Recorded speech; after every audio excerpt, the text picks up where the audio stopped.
Today's topic is expressing ratios as fraction. So let's start it.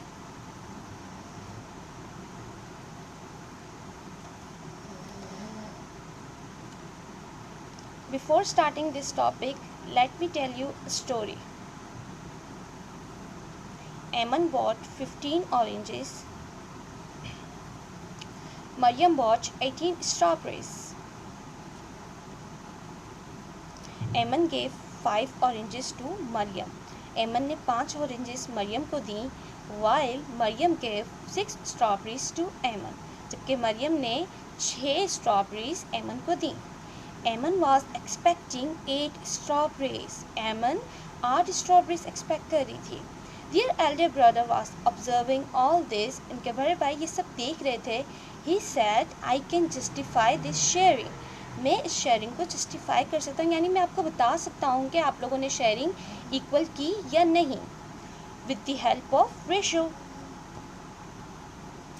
So ratio को compare करते हैं. एमन ने 5 ऑरेंजेस दी, जबकि एमन के पास कितनी थी? 15. ठीक है, 5 1 ज़ा 5, 5 3 ज़ा 15.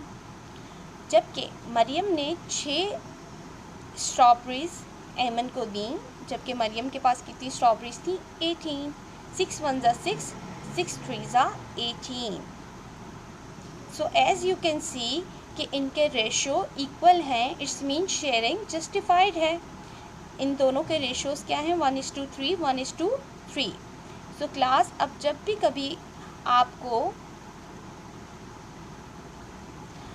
इक्वल का निशान किसी रेशो में नज़र आए तो आप ये बात समझ जाइएगा कि जो दोनों साइड की वैल्यूज़ हैं, जब उनको सिंप्लीफाई करेंगे तो उसका रेशो सेम होगा, सेम नंबर्स आएंगे. ठीक है, जैसे 5:15 इक्वल 6:18 को आप मज़ीद सिंप्लीफाई करें तो इन दोनों का आंसर सेम आएगा. जब आप ये इक्वल का निशान देखें तो आप ये समझ जाएं कि दोनों साइड की वैल्यूज़ सेम होंगी. ठीक है, आप इसी तरीके का क्वेश्चन इन एक्सरसाइज में इस टॉपिक में करने वाले होंगे, जहाँ पर आपको इक्वल का साइन आएगा. And by seeing this sign you can understand that कि दोनों कहीं ना कहीं दोनों साइड की वैल्यूज़ इक्वल होंगी.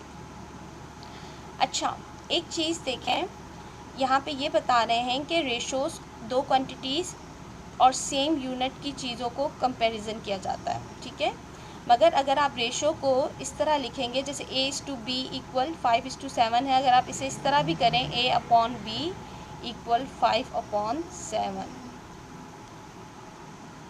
Okay, so it would be equivalent. ये चीज़ सेम होगी अगर आप फ्रैक्शन की फॉर्म में लिखें या रेशो की फॉर्म में लिखें. ओके क्लास, अब आप अगला जो सवाल करने वाले हैं या इस टॉपिक में जो आपके पास सवाल आएंगे वो ये आएंगे कि आपको कोई ना कोई वेरिएबल मालूम करना होगा. ठीक है, सी हियर.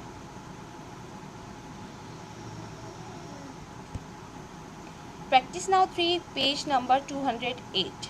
इसमें आपको क्वेश्चन दिया गया है 3A:7 equal 8:5.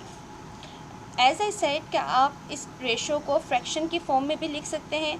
3A/7 equal 8/5. 7 is divisible, position change करेगा तो मल्टीप्लाई हो जाएगा. आपको अलजेब्रा के रूल याद होने चाहिए. ठीक है, डिवीजन चेंज इनटू मल्टीप्लिकेशन. 7 8 ज़ा 56, 56/5.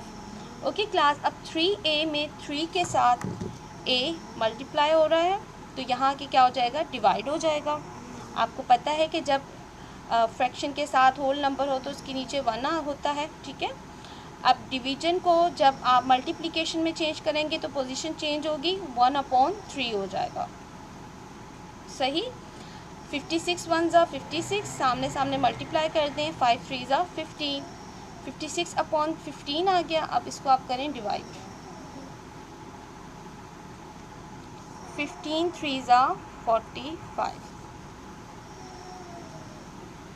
6 में से 5 निकाला 1, 5 में से 4 निकाला 1. अगर आप चाहें मज़ीद करें और पॉइंट पे आंसर ले आएँ, बट हम मिक्स नंबर में ले आते हैं. ठीक है, सो ये आपका हो जाएगा आंसर. अब हम चलते हैं पार्ट, बल्कि प्रैक्टिस नाउ में एक ही क्वेश्चन था. अब हम चलते हैं नेक्स्ट इसी तरह के क्वेश्चन में, को देखते हैं.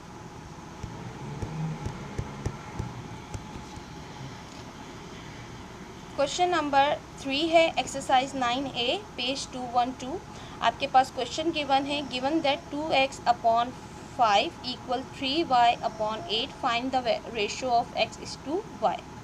ओके क्लास, x:y को अगर मैं फ्रैक्शन की फॉर्म में लिखूं तो हाउ आई कैन राइट,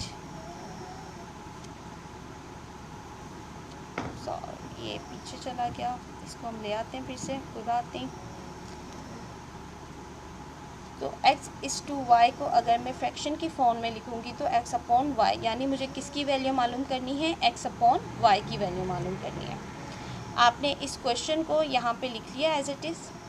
अच्छा क्लास, आप चाहते तो जैसे मैंने पीछे करके दिखाया है, पहले 5 को मल्टीप्लाई करते, फिर 2 को लेकर आते, बट आप चाहें तो आसानी से भी कर सकते हैं क्रॉस मल्टीप्लाई। ठीक है, 5 को 3 से कर दें और 2x को 8 से कर दें, क्रॉस मल्टीप्लाई करेंगे इस तरह। Okay, so 5 3s are 15y and 8 2s are 16x। अब आपको याद हो हमें क्या मालूम करना है, x/y।